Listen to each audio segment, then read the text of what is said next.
अम्मा, आपके बेटे ने मनी ऑर्डर भेजा है। डाकिया बाबू ने अम्मा को देखते अपनी साइकिल रोक दी। अपने आंखों पर चढ़े चश्मे को उतार आंचल से साफ कर वापस पहनती अम्मा की बूढ़ी आंखों में अचानक एक चमक सी आ गई। बेटा, पहले जरा बात करवा दो। अम्मा ने उम्मीद भरी निगाहों से उसकी ओर देखा, लेकिन उसने अम्मा को टालना चाहा। अम्मा, इतना टाइम नहीं रहता है मेरे पास कि हर बार आपके बेटे से आपकी बात करवा सकूं। डाकिये ने अम्मा को अपनी जल्दबाजी बताना चाहा, लेकिन अम्मा उससे चिरौरी करने लगी।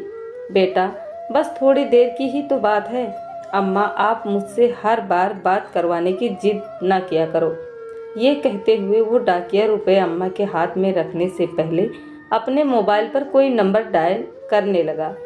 लो अम्मा, बात कर लो, लेकिन ज़्यादा बात मत करना, पैसे कटते हैं। उसने अपना मोबाइल अम्मा के हाथ में थमा दिया। उसके हाथ से मोबाइल ले फ़ोन पर बेटे से हाल चाल लेती अम्मा मिनट भर बात कर ही संतुष्ट हो गई। उनके झुर्रीदार चेहरे पर मुस्कान छा गई। पूरे 1000 रुपये हैं अम्मा। ये कहते हुए उस डाकिया ने 100 के 10 नोट अम्मा की ओर बढ़ा दिए। रुपये हाथ में ले गिनती करती अम्मा ने उसे ठहरने का इशारा किया। अब क्या हुआ अम्मा? ये 100 रुपये रख लो बेटा। क्यों अम्मा? उसे आश्चर्य हुआ। हर महीने रुपए पहुंचाने के साथ साथ तुम मेरे बेटे से भी बात करवा देते हो, कुछ तो खर्चा होता होगा ना। अरे नहीं अम्मा, रहने दीजिए। वो लाख मना करता रहा, लेकिन अम्मा ने जबरदस्ती उसकी मुट्ठी में 100 रुपये थमा दिए और वो वहाँ से वापस जाने को मुड़ गया। अपने घर में अकेले रहने वाली अम्मा भी उसे ढेरों आशीर्वाद देती अपनी देहरी के भीतर चली गई। वो डाकिया अभी कुछ कदम ही वहाँ से आगे बढ़ा था कि किसी ने उसके कंधे पर हाथ रखा।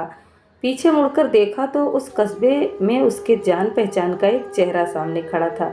मोबाइल फ़ोन की दुकान चलाने वाला राम परवेश को सामने पाकर वो हैरान हुआ। भाई साहब, आप यहाँ कैसे? आप तो अभी अपनी दुकान पर होते हैं ना। मैं यहाँ किसी से मिलने आया था, लेकिन मुझे आपसे कुछ पूछना है। राम परवेश की निगाहें उस डाकिये के चेहरे पर टिक गई। जी पूछिए भाई साहब। भाई, आप हर महीने ऐसा क्यों करते हैं? मैंने क्या किया है भाई साहब? राम परवेश के सवालिया निगाहों का सामना करता वो डाकिया थोड़ा घबरा गया।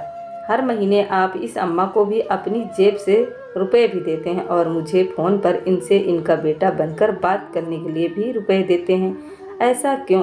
राम परवेश का सवाल सुनकर डाकिया थोड़ी देर के लिए सकपका गया, मानो अचानक उसका कोई बहुत बड़ा झूठ पकड़ा गया हो। लेकिन अगले ही पल उसने सफाई दी।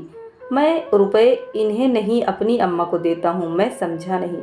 उस डाकिया की बात सुनकर राम परवेश हैरान हुआ, लेकिन डाकिया आगे बताने लगा। इनका बेटा कहीं बाहर कमाने गया और हर महीने अपनी अम्मा के लिए 1000 रुपये का मनी ऑर्डर भेजता था, लेकिन एक दिन मनी ऑर्डर की जगह इनके बेटे के एक दोस्त की चिट्ठी अम्मा के नाम आई थी। उस डाकिये की बात सुनते राम परवेश को जिज्ञासा हुई। कैसी चिट्ठी? क्या लिखा था उस चिट्ठी में? संक्रमण की वजह से उनके बेटे की जान चली गई, अब वो नहीं रहा। फिर क्या हुआ भाई? राम परवेश की जिज्ञासा दुगनी हो गई, लेकिन डाकिये ने अपनी बात पूरी की। हर महीने चंद रुपयों का इंतजार और बेटे की कुशलता की उम्मीद करने वाली इस अम्मा को यह बताने की मेरी हिम्मत नहीं हुई। मैं हर महीने अपनी तरफ से इनका मनी ऑर्डर ले आता हूँ, लेकिन यह तो आपकी अम्मा नहीं है ना। मैं भी हर महीने 1000 रुपये भेजता था अपनी अम्मा को, लेकिन अब मेरी अम्मा भी कहाँ रही? यह कहते हुए उस डाकिया की आंखें भर आई।